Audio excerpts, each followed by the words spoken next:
más cenísima de televisión. De Bolivia al mundo.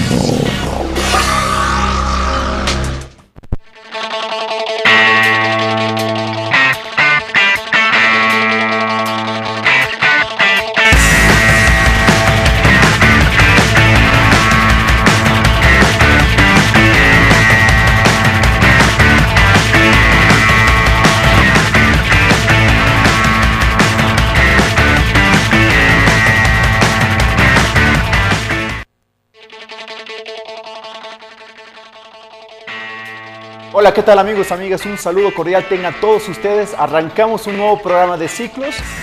Hoy tenemos un tema muy importante para tratar. Vamos a hablar acerca de las fronteras en el país. Quiero dar la bienvenida a Gonzalo Zambrana, economista. Gonzalo, un gusto tenerte. Él hizo una maestría en Gobierno y Desarrollo Económico Local. Sin duda son temas muy importantes. Sobre todo la gente se pregunta: ¿y cuántos puntos fronterizos tenemos en el país, ¿no? ¿Cuánta de población hay en nuestras fronteras? ¿Y a qué se dedica? ¿Cuál es la actividad económica? Pero vamos por lo básico, ¿no? Quiero preguntarte, Gonzalo, ¿qué es frontera? Bueno, muy buenos días. Muchas gracias por la oportunidad de discutir este tema que es tan relevante para nuestro país y particularmente cómo ha evolucionado el tema de fronteras en la discusión y a las políticas públicas de nuestro país. Bueno, la evolución del concepto de fronteras, para empezar, es un concepto asociado principalmente a la relación que existe en los puntos fronterizos entre un país y otro. Y la definición principal, la definición básica, elemental, es que la frontera es aquel espacio en que un país se relaciona con otro. Pero este concepto ha ido evolucionando y hoy día es mucho más complejo y ha terminado siendo asociado no por la evolución conceptual, sino histórica, con aspectos de geopolítica, ¿no? En general se entiende como frontera el espacio que un país tiene respecto a otro, pero también los conceptos de frontera han ido evolucionando y hoy día se entiende que existen zonas fronterizas, puntos fronterizos, y además regiones de frontera, ¿no? Es decir, esto se asocia ya a las políticas públicas, a las divisiones territoriales y finalmente a la regionalización que se entiende en la gestión de fronteras. Carlos, darte la bienvenida, compadre. ¿Cómo estás? Espero que hayas tenido un excelente viernes. Carlitos, con relación a esto que nos señalaba Gonzalo, tú manejabas algunos datos en el tema de las fronteras, por ejemplo, en el tema de la población. ¿Qué datos podrías revelarnos ahora?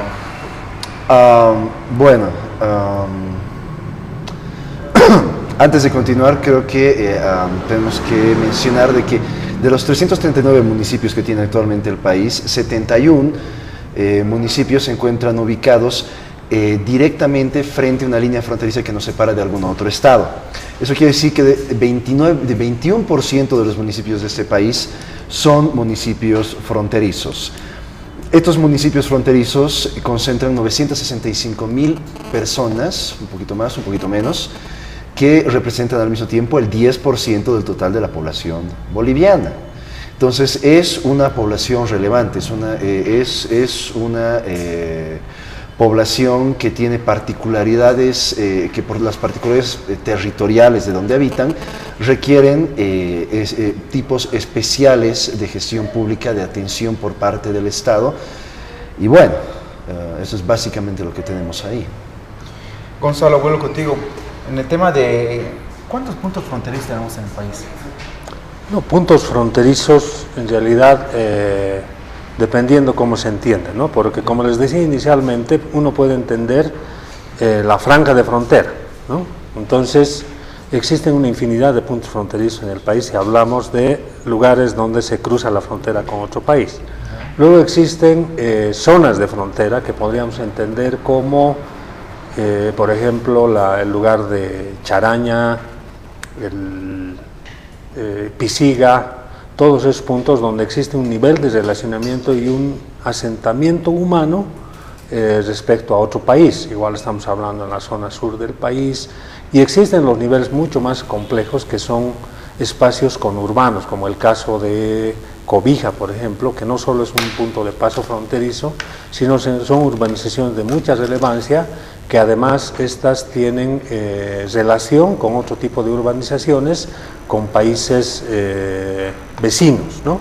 Entonces, los puntos fronterizos como tal son infinitos, pero los puntos más relevantes son aquellos donde están definidos áreas o zonas, lo que se conoce como zonas fronterizas, que son los lugares donde hay pasos establecidos con poblaciones, como el caso más específico es Charaña, y lugares como Yacuiba, como Cobija, que son lugares donde hay espacios ya totalmente establecidos, ¿no? Gonzalo, ahora se ha hablado, bueno, dentro de la opinión de la gente, ¿no?, que nuestras fronteras están abandonadas, desoladas, pero hay gente que no entiende, o bueno, que no ha tenido conocimiento respecto a los planes de desarrollo que hubo en estas fronteras, ¿no? ¿Podrías citar algunos de estos planes que hubo para estas fronteras? De acuerdo. En realidad el abordaje como tal, hemos entendido que las fronteras existen siempre y que desde la historia antigua el relacionamiento de los países respecto a otros y las expectativas geopolíticas, digamos, de generar espacios fronterizos que van más allá del propio territorio, también están junto con la historia de la universal, ¿no? Recordemos cuáles eran las fronteras del Imperio Romano, por ejemplo, ¿no? No eran solo su territorio, del Imperio Otomano. Y del mismo modo hoy día aterrizamos en identificar o tratar de identificar dónde están las fronteras de Estados Unidos. Las fronteras de Estados Unidos no son su territorio. Cuando Estados Unidos va al Medio Oriente, se mete en el Asia, se mete con Rusia, etc., ellos desde su punto de vista geopolítico definen su territorio fronterizo, digamos, entre comillas, que va mucho más allá de su propio territorio. Entonces, en Bolivia los conceptos de manejo de fronteras han estado asociados principalmente a la franja fronteriza, ¿no? Y en los registros que existen, el primer esfuerzo de hacer algo sobre el tema fronterizo data del gobierno de Villarroel, que en el año 45 ya define la idea de franja fronteriza, por ejemplo, ¿no? O sea, esta idea de los 50 kilómetros de seguridad para que los extranjeros no puedan establecerse con algún tipo de propiedad o negocio, eso viene de la época de Villarroel. Luego, el año 77, mediante decreto supremo, se crea el Consejo Nacional de Fronteras, con participación de varios ministerios. Existen experiencias inclusive de intentos de uno de los aspectos conceptuales muy importantes en el abordaje de fronteras en todos los países del mundo, pero principalmente lo que se ha hecho en Bolivia es esta idea de poblar fronteras, ¿no? Correcto. Y claro, desde el punto de vista teórico es bastante sencillo decir, bueno, nuestras fronteras están abandonadas, hay que poblarlas. ¿Y cómo las poblamos? Nos creamos o nos inventamos una población o hacemos un esfuerzo de Estado para crear una población y empezamos a poblar, pero eso desde el punto de vista teórico es sencillo. El asunto es cómo se establece una población y se hace funcionar. Entonces, experiencias de ese tipo también han habido en Bolivia, que lamentablemente no han tenido el éxito que se esperaba, porque la intención es buena, digamos, ¿no? Pero el establecer una población es demasiado complicado, y los intentos que se han hecho han terminado en un caso en un puesto militar, etcétera, ¿no? Inclusive con todo un esfuerzo, digamos, con todos los componentes que podían generar una población, se ha hecho eso, pero ha fracasado. Luego, durante el gobierno de Víctor Paz, el 89, desde el Ministerio del Interior se promovió el Plan Soberanía. En el gobierno de Jaime Paz Zamora, el 90, se promulga un decreto supremo estableciendo que las Fuerzas Armadas de la Nación participarán activamente, ¿no? O sea, en Bolivia y en la historia se han intentado generar procesos de gestión de fronteras, pero normalmente se lo ha hecho a través de, o sea, se consideraba que por definición el factor de protección de fronteras eran las Fuerzas Armadas, entonces eran ellos los que debían trabajar en el tema de desarrollo, ¿no? Luego se han propuesto una serie de políticas, como el Plan Tutelar de Fronteras en este gobierno que habíamos dicho. Luego el año 1993, el gobierno de Sánchez de Lozada, dentro de su plan, propone algunos componentes relacionados con fronteras. Luego, durante el gobierno de Banzer, el 99, igual, a partir de las Fuerzas Armadas, se presenta un plan estratégico de Fuerzas Armadas donde se incorpora el tema fronterizo. Es decir, como les reitero, el tema fronterizo siempre era un tema asociado a las Fuerzas Armadas, lo cual no estaba mal, porque Fuerzas Armadas es protección de frontera. Pero finalmente nunca se hizo un esfuerzo institucional, jurídico, normativo, si se quiere, para una gestión de fronteras, porque se creaban consejos que nadie lo establecía institucionalmente, estaba a cargo de algún ministerio que en algún momento debía convocar, generar un plan, etcétera, pero institucionalmente y jurídicamente nunca se había establecido una política seria en fronteras. Se han hecho intentos, hay que reconocer que se han hecho intentos, principalmente nuevamente desde el punto de vista o desde las funciones de las Fuerzas Armadas, pero nunca se estableció normas e instituciones específicas para la gestión de las Fuerzas Armadas hasta la formulación de la nueva Constitución Política del Estado, que digamos es un hito que lo podemos ir discutiendo más adelante, pero la historia es esa, ¿no? No, importante lo que mencionas, Gonzalo, ¿no?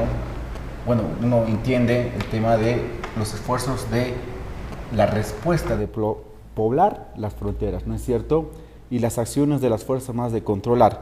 Pero Carlos, aquí hay un punto que no hay que dejarlo pasar de lado, el tema de la actividad económica en las fronteras. ¿Qué podrías mencionarnos en este aspecto? Bueno, 48% de la población fronteriza, es decir, 467.000 personas, son activas económicamente. De estas, la mayor parte, de acuerdo a los datos del último censo de población y vivienda, se dedican a la agricultura o a actividades directamente relacionadas con la tierra, ¿no? En segundo lugar se encontraría transporte y comercio, más o menos que es el mismo cuadro que tenemos a nivel nacional. Ahora, como estaba indicando al principio, la población de estos municipios, de estos 71 municipios,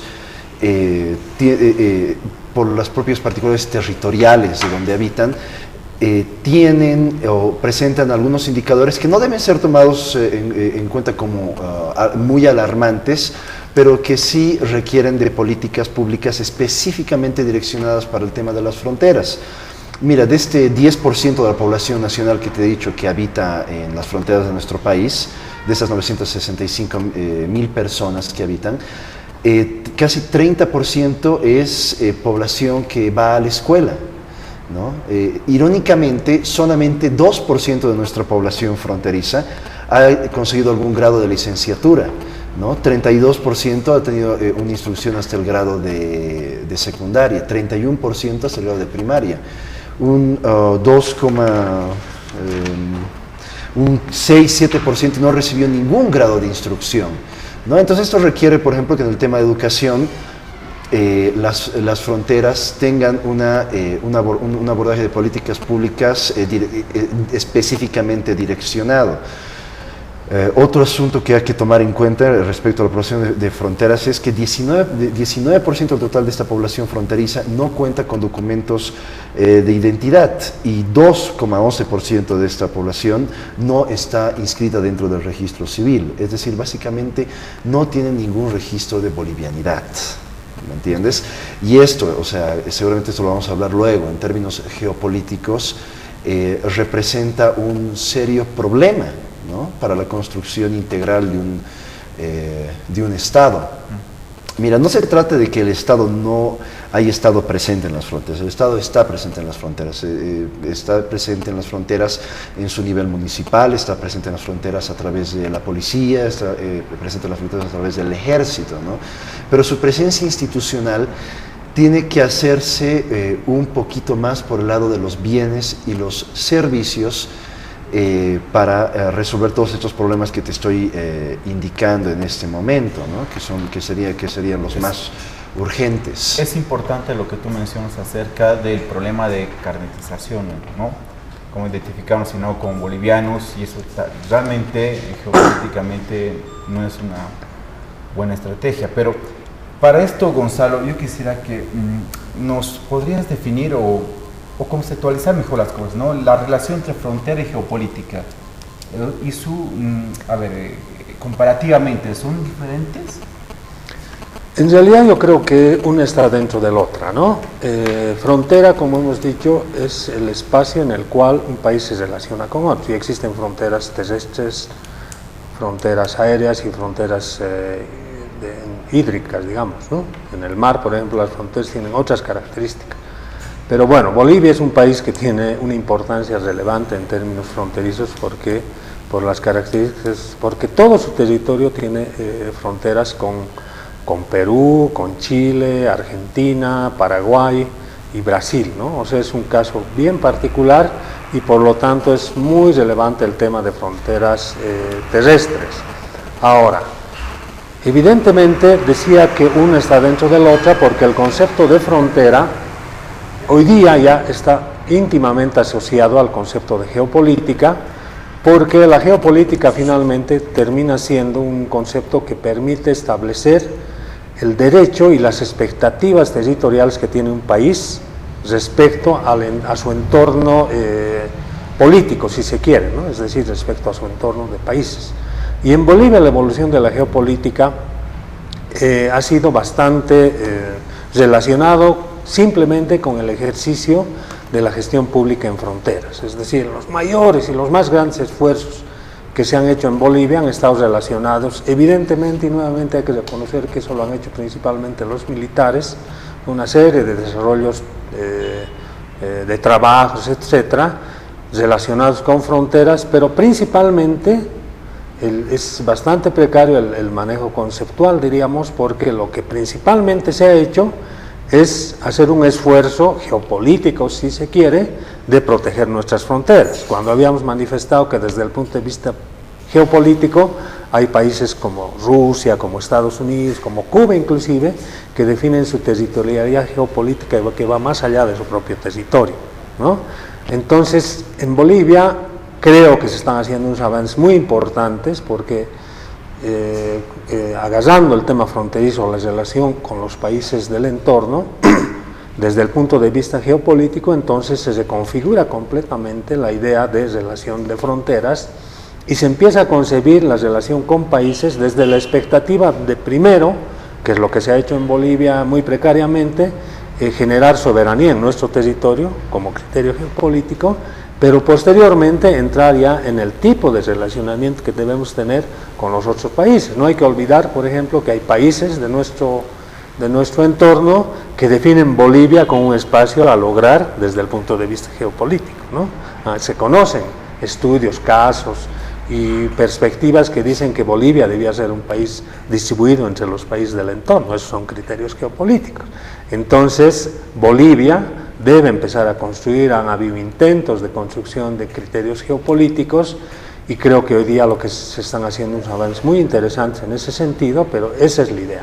Bolivia, desde el punto de vista geopolítico, debe establecer soberanía en sus territorios y además definir expectativas y perspectivas de relacionamiento con los países del entorno, incluido, en algún caso, entre comillas o hipotéticamente podríamos decir, la recuperación del mar.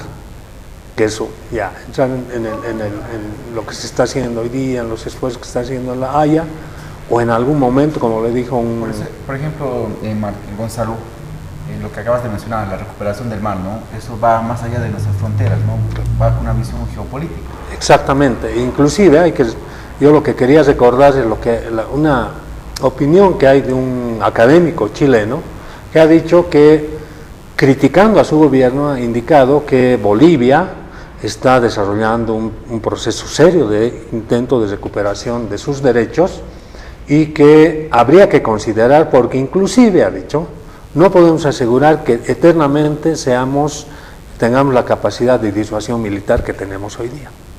Entonces, eso se va manejando desde el punto de vista geopolítico, porque Bolivia, desde su perspectiva, ha definido la recuperación del mar no solo como un espacio de derecho territorial, sino desde el punto de vista geopolítico, porque eso tiene que relación específicamente con un país con el que hemos tenido conflictos en la historia, ¿no? Carlos, antes de ir contigo, quiero lanzarte una pregunta. Vamos a hacer la publicidad enseguida. Leí tu artículo que escribiste sobre que Bolivia es un punto estratégico geopolíticamente, ¿no? Y no por ende, esto Che Guevara quería llevar su revolución desde Bolivia a toda América, ¿no? Me pareció muy importante, ¿no? Y esto vamos a ir comentando después de estos comerciales.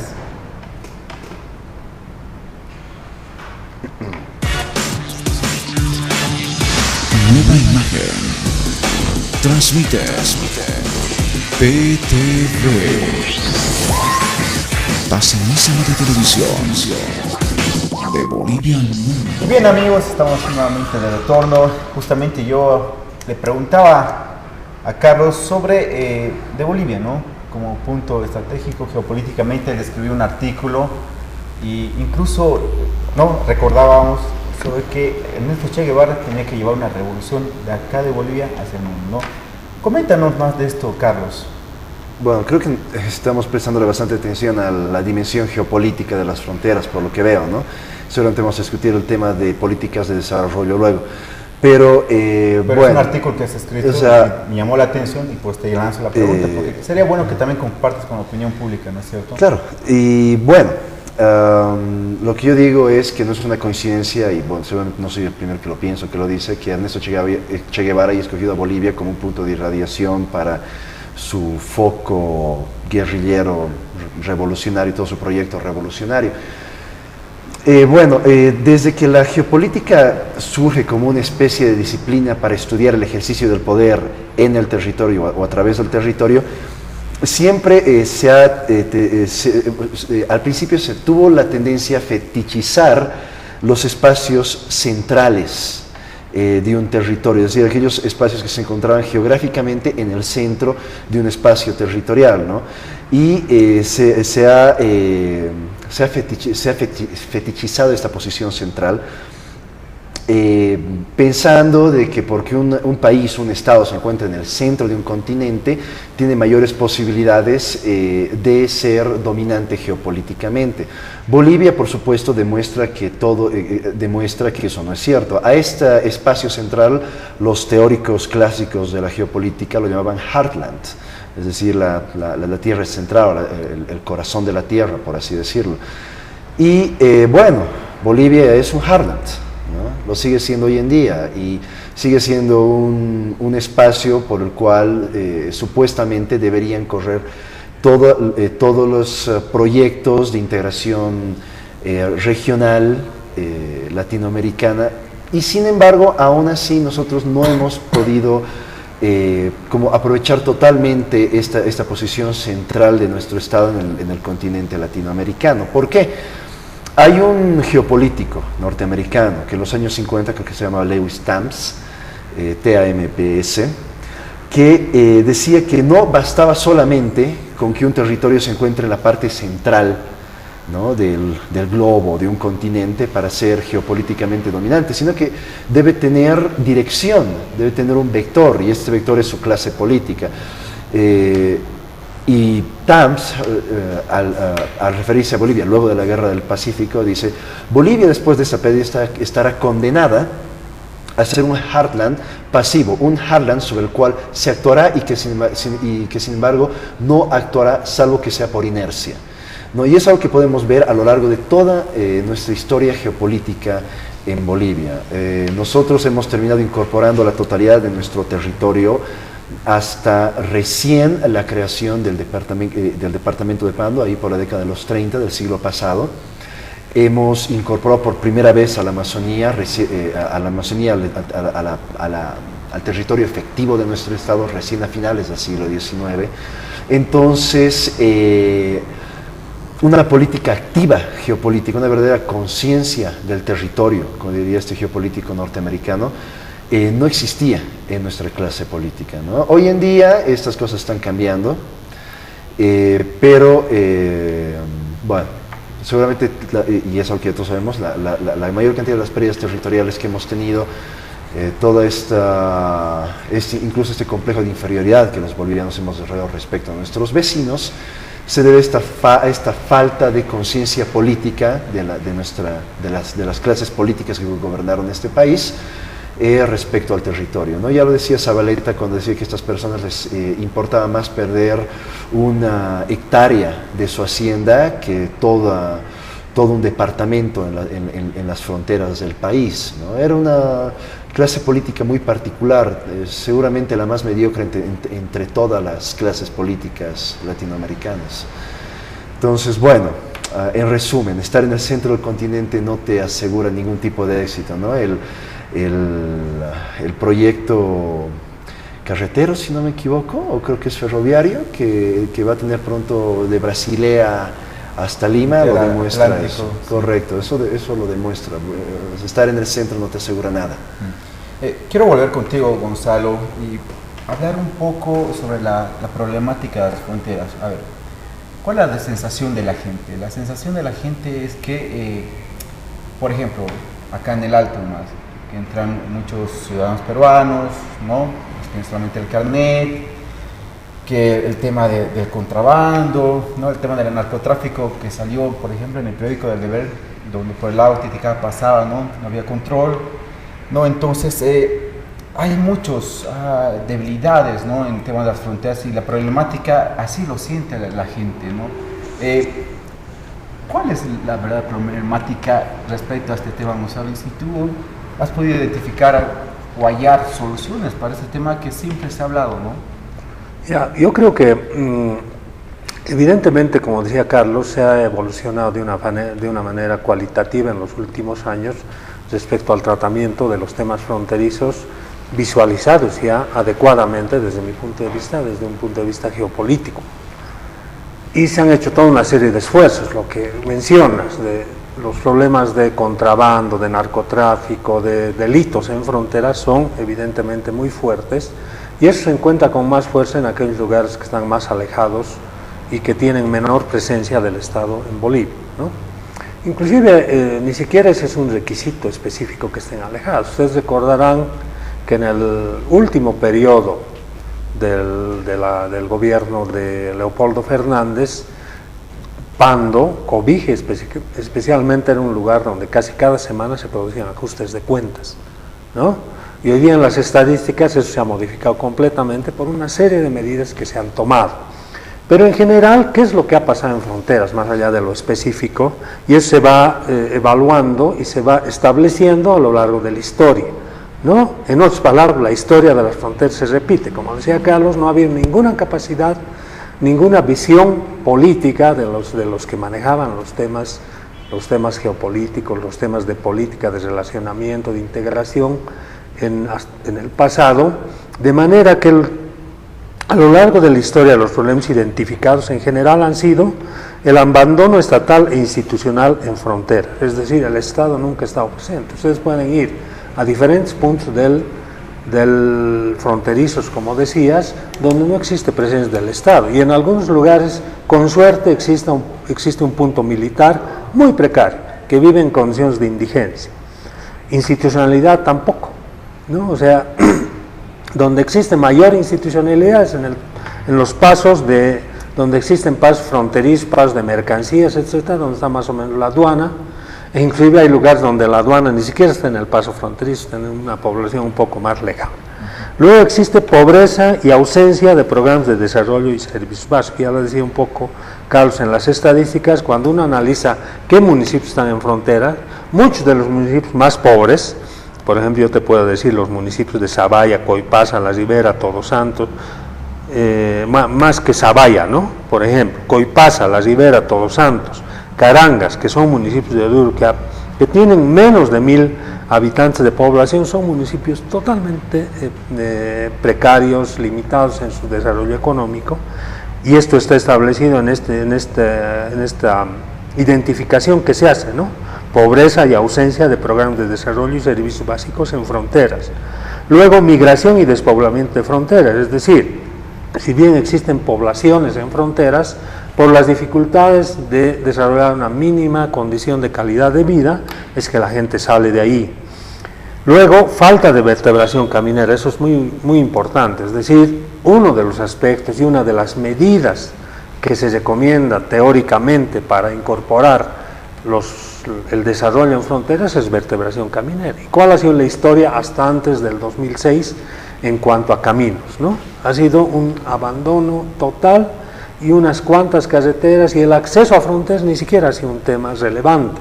Y hoy día, cuando uno analiza la distribución de competencia en el tema de caminos, encuentra que una parte es del Estado central, que son la red vial fundamental. Luego otro componente de carreteras departamental está a cargo de gobernaciones, y finalmente, por ejemplo, el acceso, que en algún momento se reivindican en estos municipios pequeños, está a cargo del gobierno municipal, pero no tiene plata. Entonces, ¿qué hacer? Es un cuello de botella, porque si nunca van a tener plata, nunca van a mejorar los caminos vecinales. Bueno, eso lo hablaremos después en la idea que se tiene sobre cómo manejar las políticas públicas. Luego, pérdida de valores culturales, ¿no? Es decir, si ustedes vayan a cualquier frontera abandonada por el Estado hasta ahora, y ustedes se van a encontrar que gran parte de esos sitios fronterizos recuperan valores culturales del país fronterizo, por ejemplo en la frontera con el Brasil, etc. Y finalmente, desconocimiento y pérdida de los valores históricos y culturales, ¿no? Se conoce que la gente que está cerca de la frontera de Chile prefiere mandar a sus hijos a estudiar a Chile, y entonces van recuperando esos valores, y eso es una forma, digamos, no develada, una forma oculta de establecer derechos fronterizos en lugares donde no hay presencia del Estado, y eso se ha establecido, ¿no? En muchos casos se han producido tomas territoriales porque culturalmente esos territorios ya eran del otro país, ¿no? Entonces eso en general lo que pasa en las fronteras, y de ahí derivan todo este conjunto de problemas ya más concretos, como contrabando, como delitos, como lo que sucede, todo este proceso de contrabando de cocaína, por ejemplo, del Perú a través de Bolivia, etc. Es precisamente porque no se han hecho los esfuerzos hasta ahora, hasta el 2006 diríamos honestamente, porque a partir de ahí se produce un punto de inflexión con una serie de medidas que se empiezan a lanzar sobre el tema fronterizo, pero ese es en general las características de la problemática en fronteras. Entonces, a ver, la idea que puedo rescatar, Gonzalo, es que la solución no pasa simplemente por poblar el tema de las fronteras, ¿no? Sino también darles caminos, darles servicios básicos, ¿no? Y un sinfín de cosas. Carlos, a esto, ¿qué podrías acotar? Hemos hablado de este tema, ¿no? Pero el tema, por ejemplo, de las relaciones bilaterales con los países vecinos, ¿qué políticas han habido para justamente cuidar las fronteras y haya un mayor control? Mira, acabas de tocar otro aspecto clave que creo que es necesario reflexionar en Bolivia sobre apreciaciones a nuestros países, a nuestros estados vecinos. Todas las pérdidas territoriales que hemos tenido, y esto lo dice una académica francesa cuyo nombre no recuerdo, pero creo que era Leticia no sé qué, decía que todas las pérdidas territoriales que nosotros hemos sufrido durante el siglo XIX hasta la mitad del siglo XX nos han dejado una paranoia respecto a la otredad a la otredad, ¿no? Respecto a los otros estados. Entonces, generalmente cuando nosotros hablamos de fronteras, lo primero que nos ha venido a la mente después de la década de los 50 ha sido ¿quién tiene que ocuparse las fronteras? El ejército. ¿Por qué? Porque mira cuánto territorio hemos perdido, ¿no? Y bueno, tenemos esta visión paranoica de los otros estados, ¿no? Respecto a que ellos desean lo que tenemos, quieren tener lo que tenemos, que en muchos casos puede ser cierto, pero no olvidemos también que lo que hay al otro lado de esta línea fronteriza no son necesariamente gobiernos, también son personas, que es otra forma de ocupación territorial, ¿no? Otra forma de ocupación territorial del Estado, pero desde la sociedad civil. Voy a ahondar un poquito más al respecto después. Pero ¿a dónde quiero ir con esto?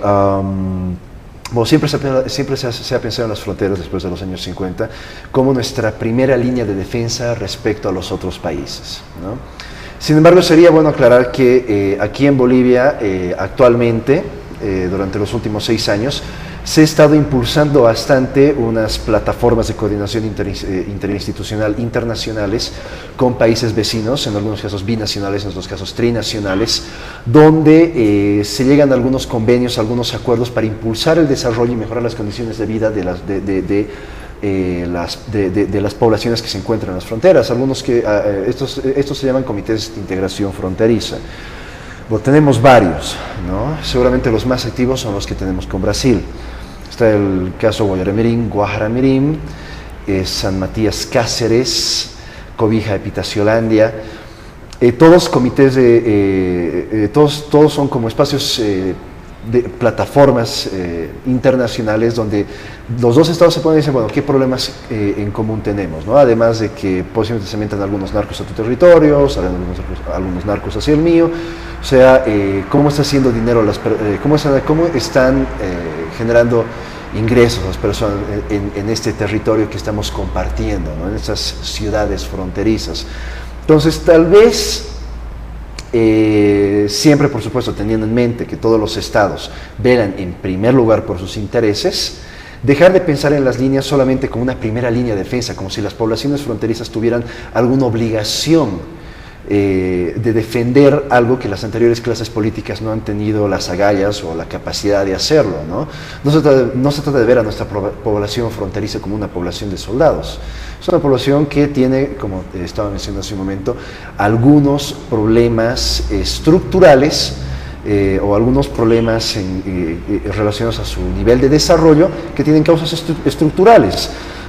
Gonzalo mencionaba hace un momento que, bueno, y esto es algo que siempre se ha discutido, ¿no? En cuanto al modelo fiscal de la descentralización boliviana, de la descentralización municipal y al modelo de transferencias fiscales, ¿no? Que es demográfico, en base a criterios demográficos. Entonces, municipios chiquititos como Pelechuco, como Charaña, tienen que, o sea, reciben muy pocas transferencias del nivel central del Estado, porque tienen muy poca población, entonces viven en situaciones bastante precarias, ¿no? Pelechuco, por ejemplo, a pesar del auge del oro que se ha tenido a principios de este siglo, es un municipio que aún no ha logrado superar casi 92 en cuanto a mortalidad materno-infantil, solo infantil, 92 niños muertos por cada 1000 niños nacidos. Estamos hablando de que casi 10% de los bebés que nacen en Pelechuco se van a morir este año, ¿no? Un promedio de vida que llega a los 65 años, la media nacional está por los 70, entonces, es más, creo que llega por los 59 años en Pelechuco, ¿no? Entonces, estos son problemas estructurales que tienen que ver con no cosas directamente que hace el Estado respecto a las fronteras, sino que cómo maneja su territorio, que seguramente hablaremos en otro programa o en algún otro momento. Pero bueno, cómo estamos transfiriendo riqueza a los municipios, ¿no? Entonces son otras cosas que tenemos que tomar en cuenta, ¿no? No solamente ver a las fronteras como un espacio de defensa, son un espacio, son nuestra primera línea de defensa, pero también son más que eso, ¿no? Necesitan un tipo especial de atención, que ya se está dando hoy en día, ¿no? Que nos vamos a hablar un poquito más sobre eso. Claro. Dale. Importante la cuota que nos daba Carlos.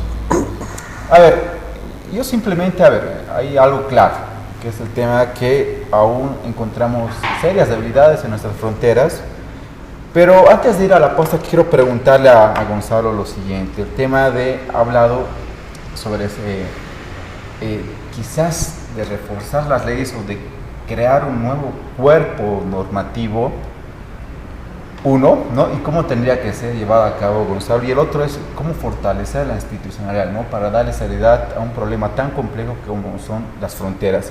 Vamos a una pausa.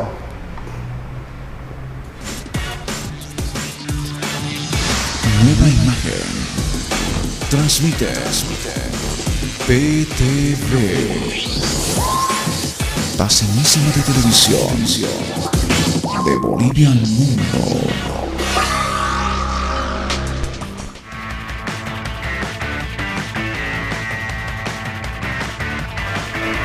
Y bien, amigos, amigas, estamos de retorno. Justamente le preguntaba a Gonzalo por dónde tendría que pasar la solución, ¿no? De reforzar las leyes que tenemos, ¿no? En fronteras, o crear un nuevo cuerpo normativo, y de cómo también fortalecer la institucionalidad, ¿no? Para que esto se lleve a cabo políticas públicas, Gonzalo, realmente que sirvan, ¿no es cierto? ¿Qué nos podrías mencionar en este aspecto, Gonzalo? Sí, yo creo que en principio, como decía Carlos, si las cosas antes no se hicieron como supuesta y sencillamente se debieran hacer, o sea, las fronteras hay que poblarlas, hay que mejorar, etc., y no solo eso, era por una visión ideológica. Entonces el gobierno que tiene una visión ideológica clara, y que el gobierno actual define desde su punto de vista una serie de políticas relacionadas con fronteras, ¿no? Y se nota un cambio absolutamente diferente e inédito sobre lo que se hizo en fronteras anteriormente y lo que se hace ahora. En el año 2006, con la formulación del Plan Nacional de Desarrollo, en un programa destinado al esfuerzo fronterizo, basado nuevamente en las Fuerzas Armadas, se define un conjunto de medidas, identificando inclusive algunas poblaciones para desarrollar procesos de desarrollo, que en ese momento los denominan polos de desarrollo. Luego, el componente más importante que nos muestra este cambio radical, un giro copernicano, digamos, en las políticas públicas, es que en la Constitución Política del Estado, por primera vez, no, digamos, la referencia a fronteras existía en la anterior Constitución, pero únicamente relacionada a la franja fronteriza. En la nueva Constitución existe todo un capítulo con varios artículos relacionados con fronteras, ¿no? Y ahí se define todo lo que se debe hacer en fronteras, como preservación de zonas fronterizas, zona de seguridad fronteriza, roles de Fuerzas Armadas, la importancia del Estado para establecer políticas permanentes, y además define ahí la necesidad de establecer un régimen especial de fronteras. Es decir, a diferencia del anterior, que se generaban consejos, planes, intenciones derivadas de la buena voluntad del ejército, por primera vez se constitucionaliza el tema fronterizo, entendido como un proceso de desarrollo y seguridad, y entonces ya constituye un mandato de mucha mayor relevancia. Posteriormente, el Estado, el gobierno actual, crea la Agencia para el Desarrollo de Macrorregiones y Fronteras, donde se define por primera vez una institucionalidad específica para la gestión de fronteras. Es decir, si antes uno buscaba quién se está a cargo de fronteras, lo único que encontraba era una unidad del Ministerio de Defensa encargada de la seguridad de las fuerzas de las fronteras a cargo de las Fuerzas Armadas. Hoy día existe la posibilidad de encontrar un tipo de institucionalidad específica que está a cargo del tema fronterizo, que es la Agencia para el Desarrollo de las Macrorregiones y Fronteras, donde existen una serie de componentes políticas, funciones que se ha definido por norma, y se le ha dado recursos e institucionalidad, etcétera, y esta institución, que es bastante joven, diríamos, está en una evolución. Es otra señal fundamental para el tema fronterizo. Es decir, por una parte se constitucionaliza, por otra parte se define institucionalidad para la gestión de fronteras, y el tercer componente relevante es la promulgación de la Ley 100.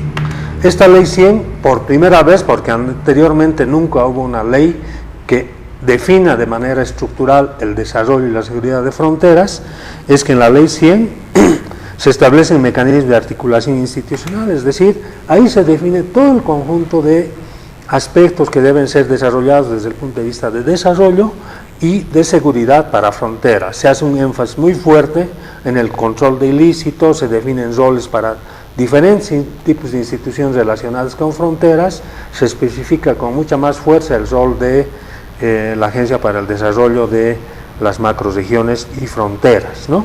Entonces yo creo que estos tres componentes, con lo que hablábamos, primero el tema constitucional, segundo el tema institucional y luego una ley, definen todo un cuerpo básico vigoroso para la gestión de fronteras. A partir de ahí, el hecho de que se puedan desarrollar políticas relacionadas con estrategias específicas para fronteras, normas específicas para fronteras, de este conjunto de esta base jurídico-institucional, se pueden empezar a desprender, como ya entendemos que se lo está haciendo, normas específicas para temas concretos, Por tanto, esto ya define, como les decía y lo reitero, un cuerpo vigoroso de norma e institucionalidad para la gestión de fronteras que asegura que en adelante, a diferencia de lo que se hizo en el pasado, se desarrollarán una serie de componentes relacionados con la gestión adecuada de fronteras, con todo este conjunto de temas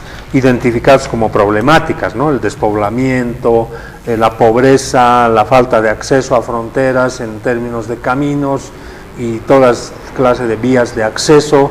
Todo ese conjunto de cosas hoy día tiene mayor posibilidad de ser desarrollado por este